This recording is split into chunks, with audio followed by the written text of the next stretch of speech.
భూమి మీద ఒక్కడు కూడా లేడు అని రాశారు. ఎవరంట? మళ్ళీ చదవమ్మా. పాపము చేయక ఇక్కడ అలాగండి, పాపము చేయక మేలు చేస్తూ ఉండి మంచి భక్తిని చేస్తూ ఉండు నీతిమంతులు అనుకున్నటువంటి వాళ్ళు ఒక్కడు కూడా. ఎవరంట వాళ్ళు? మళ్ళీ అక్కడ ఏమని రాసింది? ఎవరు? నీతిమంతులు రాసింది కదండి. నీతిమంతులు అనుకున్నటువంటి వారు కూడా, ఒక పాపము కూడా చేయకుండేటువంటి నీతిమంతులు అనుకున్న వారు భూమి మీద ఒక్కడు కూడా లేదు. రోమపత్రిక 3వ అధ్యాయము 11వ వచనం ప్రకారం అక్కడేమని రాసిందంటే నీతిమంతుడు లేడు, ఒక్కడు కూడా లేడు. పాపము చేయక మేలు చేయుచుండు నీతిమంతుడు ఒక్కడు కూడా లేడు. చదువుతారు అది కూడా. రోమపత్రిక 3వ అధ్యాయం 11వ వచనం. బైబిల్ తీసేవాడు తక్కువ అయిపోతుంది. గ్రహించువాడు ఎవడూ లేడు, దేవుని వెతుకువాడు అంతకంటే ముందు మాట చదవలేదు. నీతిమంతుడు లేడు. ఇది అండర్లైన్ చేసుకోండి మీరు. నీతిమంతుడు లేడు, ఒక్కడు కూడా లేడు. ఒక్కడు కూడా 1% కూడా లేదు. 1% కూడా లేదు. పర్సెంట్ కాదు, 1% కూడా లేదు.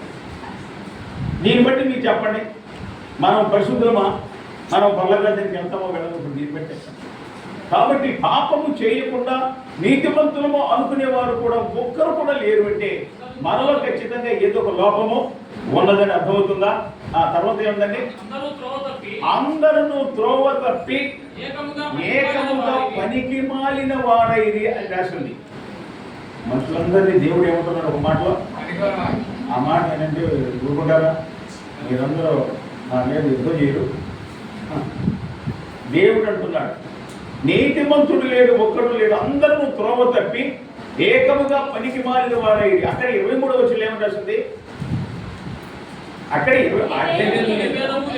ఏ భేదము లేదు, అందరూ పాపము చేసి దేవుడు అనుగ్రహించు మహిమను పొందలేకపోతున్నారు. ఏ భేదం లేదు.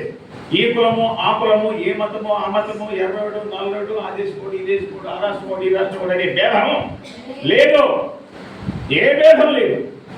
అందరూ కూడా పాపము చేసి దేవుడిని గ్రహించు మహిమను పొందలేకపోతున్నారు అని దేవుడి గ్రంథం తెలియదు.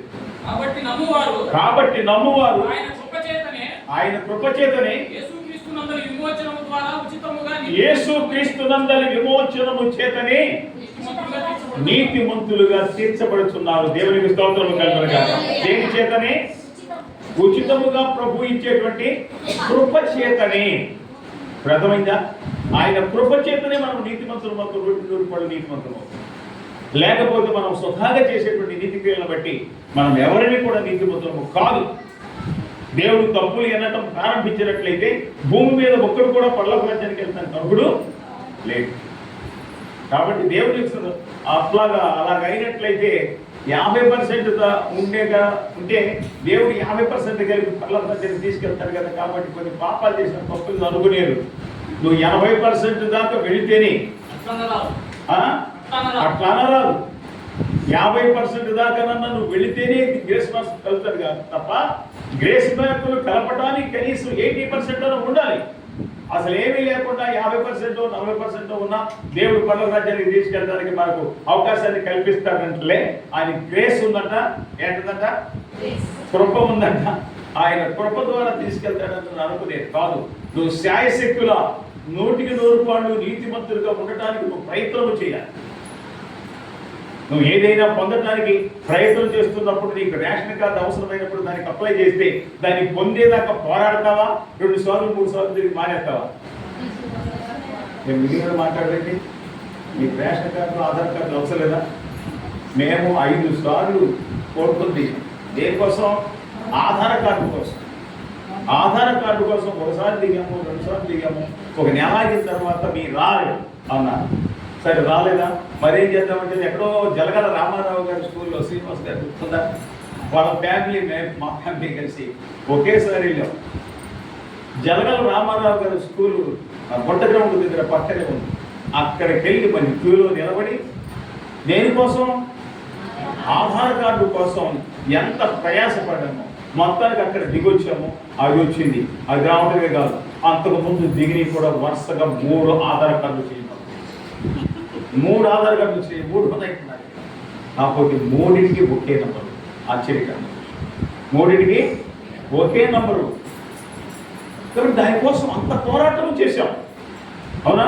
భూలోక సంబంధమైన ఒక లబ్ధి కోసం, దానివల్ల వచ్చేటువంటి లబ్ధి ఎంతో, దానివల్ల మేలే పొందుతో మనకు తెలియదు, కానీ అది అన్ని చోట్ల అన్ని విషయాల్లోనూ కూడా అవసరం అవుతుంది.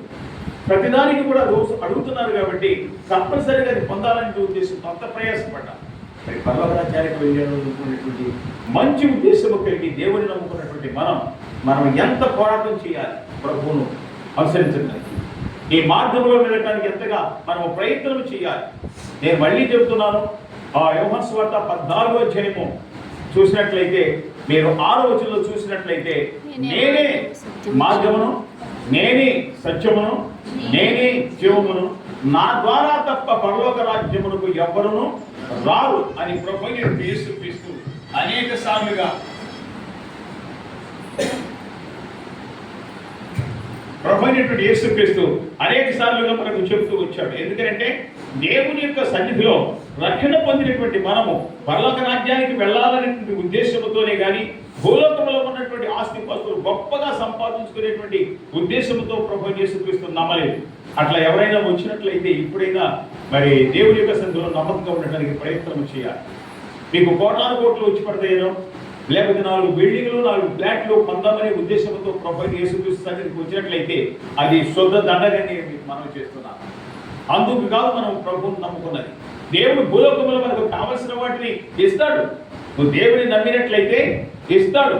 మత్తయి సువార్త 6వ అధ్యాయము 33వ వచనంలో ఒక మాట ఉన్నది. మీరు చూసినట్లయితే మత్తయి సువార్త 6వ అధ్యాయము 33వ వచనం ఏమంటే, మొదట మీరు దేవుని రాజ్యమును నీతిని వెదకండి. ఏం వెతకాలంట? ఆస్తిపాస్తులు కాదు వెతకాల్సింది, సంపదల గురించి కదా వెతకాల్సింది. మొదట నా రాజ్యమును నీతిని వెదకండి. ఆయన రాజ్యము నీతి ఏది? మారు మనసుతో పాపక్షమాపణతో బాప్తిసం పొంది దేవుని కొరకు నమ్మకంగా జీవించడమే ఆయన రాజ్యమును నీతిని వెదకడం. అప్పుడు అవన్నీ మీకు అనుగ్రహించబడు. ఏమని? భూలోకంలో నీకు ఏది కావాలని కోరుకుంటున్నావో, నీ పిల్లలకు పెళ్లి కావాలా, మీ పిల్లలకు పిల్లలు కావాలా, మీ జీవితంలో మీ కుటుంబంలో ఉన్నటువంటి బాధలకు ఉపశాంతి కావాలా, అనారోగ్యం నుంచి విడుదల కావాలా, ఆ అప్పులు ఆర్థిక ఇబ్బందులు ఉండినట్లయితే వాటి నుంచి విడుదల కావాలా, ఇవన్నీ నువ్వు కావాలని కోరుకుంటున్నట్లయితే వీటన్నిటి దేవుడు చేస్తాడు. మొదట నీకు రాజ్యము నీతి కావాలి. భూలోక సంబంధమైనవి కాదు. అవి వాళ్ళు ఉంటాయి, రేపు పోతాయి. బళ్ళు ఓడలు అవుతాయి, ఓడలు బళ్ళు అవుతాయి. ఒకప్పుడు ఓడలు లాంటి వాళ్ళం మేము, ఇప్పుడు బళ్ళు అయ్యాం. నిజంగా దానికి అర్థమేంటి అది పూర్తిగా నాకు తెలియదు, కానీ మా అమ్మ ఎప్పుడు అంటూ ఉండేది, ఓడలు బళ్ళు అవుతాయి, బళ్ళు ఓడలు అవుతాయి అయ్యా. ఓడలు బళ్ళు అవడం ఏంటంటే గొప్ప ఆధిక్య స్థితిలో ఉంటే ఉండవచ్చును, కానీ అక్కడే ఉంటామని గ్యారంటీ లేదు. బైబిల్ గ్రంథంలో రాసి ఉంది, దేవుడు ఒకరిని హెచ్చించును, ఒకరిని తగ్గించును, ఒకరిని తగ్గించును, ఒకరిని హెచ్చించును. నేను మా జీవితంలో మా కుటుంబంలో చూశాను. మా ఊర్లో మా ఇంటి దగ్గర మా దగ్గర జీతం చేసేటువంటి ఒక వ్యక్తి ఉండేవాడు. వాళ్ళ కుటుంబం అంతా మా పనిలో ఉండేవాడు. మా పొలాల్లో పనిచేయని, ఇంటి దగ్గర పనిచేయని, మా పనిలో ఉండేవాడు. ఒక కుటుంబం మొత్తం వాళ్ళు చాలా పేదవాళ్ళగా ఉండేవాడు. ఏ పూట కాపూటగా వాళ్ళు తెచ్చుకుని చేసినటువంటి కూలిలో నుంచి తీసుకెళ్ళి వాళ్ళ జీవనయాత్ర కొనసాగేది. అయితే దేవుని యొక్క గొప్ప భయభక్తులు కలిగిన వాళ్ళు ఉండేవాడు. నేను గట్టిగా చెప్తున్నాను, దానికోసం చెప్తున్నాను. వాళ్ళు గొప్ప భయభక్తులు కలిగిన వాళ్ళుగా ఉండేవాడు. ఎవరైనా హిందువులు ఎవరైనా ఏదైనా ఫలానా చోట భోజనాలు పెడుతున్నారు నాకు హిందువుగానంటే దానికి కూడా వెళ్ళేవాడు కాదు. ఈ శ్రీరామనవమి సందర్భంలో పానకం వడపప్పు పెడుతుంటే అందరూ తెచ్చుకుని తింటుంటే వాడు మాత్రం నేను రామ్ అంత పేదరికంలో ఉంది. దేవుడు కాలగమన మాకు అప్పుడు కాస్త ఆస్తిపాస్తులు ఉన్నాయి. నాకు వచ్చిన తర్వాత 15 ఎకరాల పొలం, నాకు బండి దున్నపోతులే ఉంటాయి, మాకు ఎడ్లుండే కాదు. మొత్తానికి ఎట్లాగో కాస్త మంచి బ్రతుకుతున్నారు, వాడు పర్వాలేదు అనుకునేటువంటి పరిస్థితులు ఉండేవాడు. కానీ కాలగమనాన మా ఆస్తిపాస్తులన్నీ కూడా వాడలు ఎప్పటి వాడలు బళ్ళైపోయి, ఆ బళ్ళేంటో మనకు తెలియదు, కానీ మొత్తానికి మా స్థితి మాత్రం తగ్గిపోయింది. ఆస్తి అంతా హారతి కర్పూరమైంది. చివరికి మా నాన్నగారు 1984 మే నెల 19వ తారీఖున చనిపోయాడు. ఆయన చనిపోయేటప్పుడు 2 ఎకరాల పొలం మాత్రమే మిగిల్చి చనిపోయాడు. నాకు మా తమ్ముడికి పెళ్లి కూడా చేయకుండా 2 ఎకరాల పొలం మిగిల్చి అప్పటి వరకు ఉన్నటువంటి ఆస్తి అంతా అమ్మినా కానీ అప్పులు తీరలేదు. రోజుకు కూడా వస్తున్నాడు, అప్పు తీర్చు, మీ నాన్న అప్పు చేసేది ఇంకొన్నోటు, మీ నాన్న సంపాదించు అని చెప్పి ప్రతి రోజు కూడా ఒక నోటన వచ్చేది. మా 1984లో మా ఊరి దగ్గర చెందుపల్లి వారిపల్లి అనేటువంటి గ్రామం ఉంటే ఆ గ్రామం నుండి మా నాన్నగారు చనిపోయిన తర్వాత పరామర్శించడానికి వచ్చాడు. అక్కడ ఒక వ్యక్తి ముత్తిరెడ్డి ఎలీషా గారు మా ఇంటికి వచ్చాడు.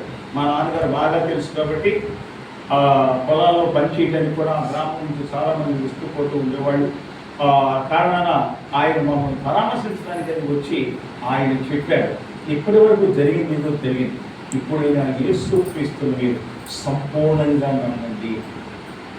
ఏంటంటే దేవుడు నమ్ముకున్నాం, నేను ప్రార్థనకు వెళ్తున్నాం, మరి సంపూర్ణంగా నమ్మేది జనం మీరు నమ్మేది నమ్మిక కాదు. మీరు యేసుక్రీస్తు నమ్మారు కానీ దేవుని కొరకు నమ్మకంగా జీవించట్లేదు. పాపము చేయవలసి వస్తే పాపము, దేవుని దగ్గరకు రావాల్సి వస్తే దేవుని దగ్గరకు అట్లా చేస్తూ వచ్చారు. ఏ పండగ వస్తే ఆ పండగ చేసేవాడు మన దేవుడు నమ్ముకున్నారు. నేను మీకు చెప్తున్నా, మీలో దేవుని నమ్ముకుని 5 కుటుంబాల నుంచి వచ్చినటువంటి వాళ్ళు మళ్ళీ ఏ పండుగ వస్తే ఆ పండుగ చేయడానికి, ఏ పండుగ సంబంధంలో కార్యక్రమాలు చేయవలసి వస్తే ఆ కార్యక్రమాలు చేయడానికి, ఆచార వ్యవహార కర్మకాండంలో పాల్గొనేటువంటి పద్ధతులు ఉండేటువంటి వాటిని మానుకోండి. లేవిదేమా వాటన్నిటిని కూడా వదిలిపెట్టండి. అది నీకు క్షేమమని మీకు పాలన చేస్తున్నాను. దేవుని నమ్ముకుని బాప్తిసం పొంది కూడా ఆచారాలను పాటించేటువంటి వాడు ఇప్పటికీ చాలా మంది ఉంటున్నారు. అందుకే వాడు దీవెనకరంగా ఉండట్లేదు. ఒకవేళ దీవెనకరంగా ఉన్నా అది ఏదో ఒక రోజున దీనికి క్షేమం కాకపోవు. ఎందుకంటే దేవుడే, లోక ఆచార వ్యవహార కర్మకాండలే. లోకముతో దేవునితో ఏమి పొత్తు రాసిందా? 1 కొరింథీయులకు రాసిన పత్రికలో రాసి ఉంది. 2 కొరింథీయులకు రాసిన పత్రిక 6వ అధ్యాయము 16లోను 17లోను రాసి ఉన్నది. బెలియాలితో దేవునికి ఏమి పొత్తు, ఏమి సంబంధము, అవిశ్వాసంతో విశ్వాసాలకు ఏమి పొత్తు, ఆయన ఆలయములకును విగ్రహములకును ఏమి పొందిక, మనము జీవము కలిగిన దేవుని ఆలయమై ఉన్నాము. దేవునికి స్తోత్రం కలుగును గాక. మనం ఏమై ఉన్నాం? జీవము కలిగిన దేవుని ఆలయమై ఉన్నాం. ఆ ఆలయంలో దేవుడు నివాసం చేస్తున్నాడు. మన హృదయమే ఆయన ఆలయం కదా. నీ హృదయమే నా ఆలయం అని అన్నాడు కదా. హృదయమే నీ ఆలయం క్రీస్తు, నీ నామమే నా గానం, విదితము కాని ఇలాగో ఎవరికి వివరింపగని పవన నామం. హృదయమే నీ ఆలయం క్రీస్తు. మన హృదయం ఏమైందంట? ఆయనకు ఆలయమైనది. మన హృదయం అనేటువంటి ఆలయంలో నివాసం చేస్తాడు. ఇక్కడ ఉంటాడా? హస్తకృత ఆలయములలో నేను నివసింపను అని చెప్పాడు. సాధారణంగా హైందవులు ఏమనుకుంటారంటే గుళ్ళలో దేవుడు ఉంటాడు.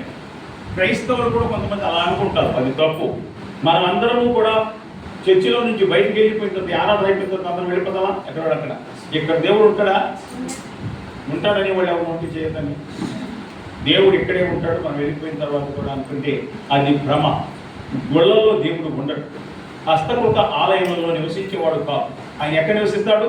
నువ్వు ఎక్కడ ఉంటే అక్కడ నివసిస్తాడు. నీ హృదయంలో ఉండేటువంటి దేవుడు. నువ్వు బండి ఎక్కితే బండి ఎక్కుతాడు, బస్సు ఎక్కితే బస్సు ఎక్కుతాడు, ఆటో ఎక్కితే ఆటో ఎక్కుతాడు. నువ్వు బండి మీద ప్రయాణం చేస్తుంటే నీతో పాటుగా దేవుడు వస్తాడు. నువ్వు ప్రార్థన చేసుకుని ప్రయత్నం చేసి ప్రయాణం చేస్తుంటే నీతో పాటు దేవుడు కూడా ప్రయాణం చేస్తాడు, నీతో పాటు వస్తాడండి. అంతేగాని హస్తకృత ఆలయంలో నివసించేవాడు కాదు ఈ దేవుడు. మనం అందరము కలిసి ఆరాధన చేసుకోవడానికి మాత్రమే చర్చి, సమాజముగా కూడటానికి మాత్రమే చర్చి. ఎలాగనగా ఇద్దరు ముగ్గురు నా నామమున ఎక్కడ కూడి ప్రార్థన చేస్తారో వారి మధ్యలో నేను ఉంటాను అన్నాడు. ఇది ఆయన చెప్పినది. ఇద్దరు కూడినా, ముగ్గురు కూడినా, 100 మంది కూడినా, 1000 మంది కూడినా వారందరి మధ్య నేను ఉంటాను, ప్రార్థన చేసే చోట ఉంటాను. కానీ కట్టినటువంటి ఆలయాల్లో, గుళ్ళల్లో, గోపురాల్లో నివసించే దేవుడు కాదు. ఆయన ఆరాధన చేయవారు ఆత్మతోనూ సత్యముతోనూ ఆరాధన చేయాలి. యోహాను సువార్త 4వ అధ్యాయం ప్రకారం మనము ఆయనను ఆత్మతో సత్యముతో ఆరాధన చేయాలి. ఒక బొమ్మ పెట్టో, ఒక విగ్రహమును పెట్టో, ఒక చిత్రపటమును పెట్టో ఆరాధన చేసేటువంటి భక్తి కాదు ఇదని నీకు మనం చేస్తున్నాను. మనం బొమ్మలు పెట్టి ఆరాధన చేసేది కాదు. బొమ్మలు దేవుళ్ళు కాదు. ఒకవేళ యేసుక్రీస్తు ఫోటో పెట్టినా, మరియమ్మ ఫోటో పెట్టినా, ఇంకా రకరకాలైన ఫోటోలు పెట్టేటువంటి వాళ్ళు ఉన్నారు. వాళ్ళ ఫోటోల వల్ల ఏ ప్రయోజనం లేదు. అందరూ వద్దన్నా సరే యేసుక్రీస్తు కూడా వద్దన్నారు. ఏంటంటే యేసుక్రీస్తు ఫోటోని ఎవరు తయారు చేశారు? మనుషులు తయారు చేసేదా? దేవుడు ఇంకో ఈ రూపంలో ఉంటాను, నేను ఈ రూపంలో నార వచ్చేయండి అని చెప్పాడు. ఏమండి, ఏనాడో యేసుక్రీస్తు శిలువ మోస్తూ ఉండగా ఆయన పొల కిరీటం పెడతాను, దాంట్లో నుంచి కాగినటువంటి రక్తము కవలలోనికి వస్తుంది. ఒక స్త్రీ, వెరోనిక అనేటువంటి ఒక స్త్రీ, ఒక తెల్లని వస్త్రమును తీసుకుని వచ్చి మొక్కము మీద కారుతున్నటువంటి రక్తమును అలా అద్దినప్పుడు ఒక ఆకారం ఏర్పడింది. దాన్ని ఆధారంగా చేసుకుని మన వాళ్ళు ఏంటంటే, ఓహో యేసుక్రీస్తు ఇలా ఉంటాడు అని ఒక బొమ్మ గీసి, ఇప్పుడు ఎవరైనా దొంగ కావాలని దొంగలంటే ఏం చేస్తారు? వాళ్ళు రూపురేఖలను గీస్తారు, గీసి వాడిని పట్టుకోవడానికి ప్రయత్నం చేస్తారు. అలాగే యేసుక్రీస్తు యొక్క బొమ్మను అలాగ తయారు చేశారు. అక్కడి నుంచి ఓహో యేసుక్రీస్తు ఎలా ఉంటాడు, ఈయనే యేసుక్రీస్తు అని ఆ బొమ్మలు తయారు చేసి బజార్లో అమ్మటం మొదలుపెట్టారు. నువ్వు నేను కొరకు చీట్లో పెట్టి గాలికి దండం పెట్టడం మొదలుపెట్టాను. అసలు దేవుడు వెనక్కి ఎప్పుడో వెళ్ళిపోయాడు. నువ్వు పెట్టుకున్న బొమ్మకు దండం పెడుతున్నావు. ఆ బొమ్మలకు దండం పెట్టి మరి ఎవరిని ఒకటి మానాలని ప్రభుత్వం మనం చేస్తున్నాం. ఈ బజార్లో దొరికేటువంటి బొమ్మలు దేవుళ్ళు కాదు. యేసుక్రీస్తు ఫోటోలు మీరు పెట్టకూడదు. ఒకవేళ పెట్టుకుంటే రూపం ఎవరైనా వస్తే యేసుక్రీస్తు నమ్ముకున్నారు వీళ్ళని తెలుసుకోవడానికి బొమ్మ పెట్టి తప్పు లేదు. కానీ దానికి దండం పెట్టి రోజు పూజ చేసి దండేసి సాటగడ్డ వెలిగించి మైర్బతి వెలిగించి చక్కగా భక్తి విధానాన్ని మీరు ఆచరించారు అంటే మాత్రం అది ఖచ్చితంగా నీకు నరకానికి నడిపిస్తుంది.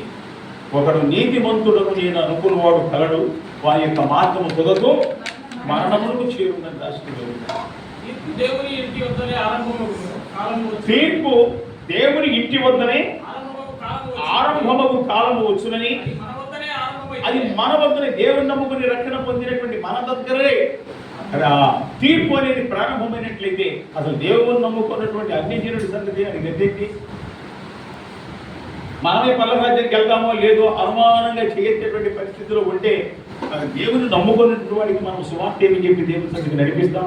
వాడు నీ కుటుంబ సభ్యుడు కావచ్చు, నీ రక్త సంబంధికుడు కావచ్చు, నీ ఇరుగు పొరుగు వాళ్ళు కావచ్చు, వాళ్ళు దేవుని సన్నిధికి నడిపించాలంటే నీకు ఒక ప్రత్యేకమైన ఉద్దేశం ఉండాలి కదా. నువ్వు దేవుని సన్నిధికి వెళ్తున్నావు, దేవుని రాజ్యానికి నేను వెళ్తానంటే గట్టి నిబంధన నీకు పుట్టినట్లయితే నిశ్చయముగా నువ్వు దేవుని యొక్క రాజ్యానికి వెళ్ళడానికి వీలు. కాబట్టి దేవుని గ్రంథంలో చెప్పబడిన ప్రాముఖ్యమైన మాట చదువుకున్నది ఏంటంట, చదువుకున్న మాట ఏంటి? భక్తిహీనులు మార్గం ఎటువంటిదన్నా అది గాఢాంధకారం. చెప్పుకున్నాం కదా, సింహము అతన్ని ఎదుర్కొన్నట్లుగా ఉంటుంది. సింహం నుంచి తప్పించుకుంటే వెలుగుబంటి ఎదురైనట్లుగా ఉంటుంది.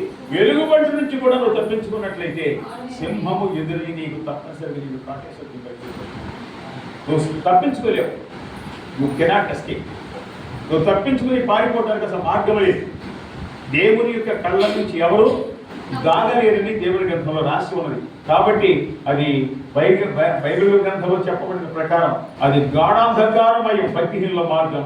ఆ మార్గంలోకి నువ్వు ఎప్పుడు వెళ్ళదు. రెండో మాట ఏంటంటే, తాము దేని మీద పడున్నది వారికే తెలియదు. వాళ్ళు దేని మీద పడతారు? వాళ్ళు లోక సంబంధమైన పాపం మీద పడతారు. నీతిని గురించి నువ్వు ఆ సమయంలో అతనికి బోధించిన వాడు వినడు. భక్తిహీనుడైనటువంటి వాడు వినడు. వాడు ఖచ్చితంగా దేని మీద పడతాడో వాడికే తెలియదు. వాడు పడిన దాని వలన అతను గాయము పొందేటువంటి కాలం ఒకటి తప్పనిసరిగా వస్తుంది.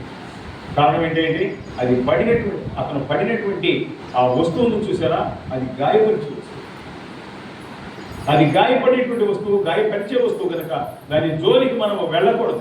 అది ఏదో రోజున గాయం చేస్తుంది. ఒకవేళ ఈ రోజు అది మేలు చేసినట్టుగా ఉండవచ్చు. గత 2 వారాల్లో నేను చెప్పాను, మనము చేసేటువంటి ఆచార వ్యవహార కర్మకాండంలో లేకపోతే మనము చేసేటువంటి పద్ధతులలో మనం ఏదో ఒక కీడును తెచ్చుకునేటువంటి పరిస్థితులు ఉంటాయి కనుక వాటి జోలికి పోతాయి. గత 2 వారాల్లో చెప్తున్నాం.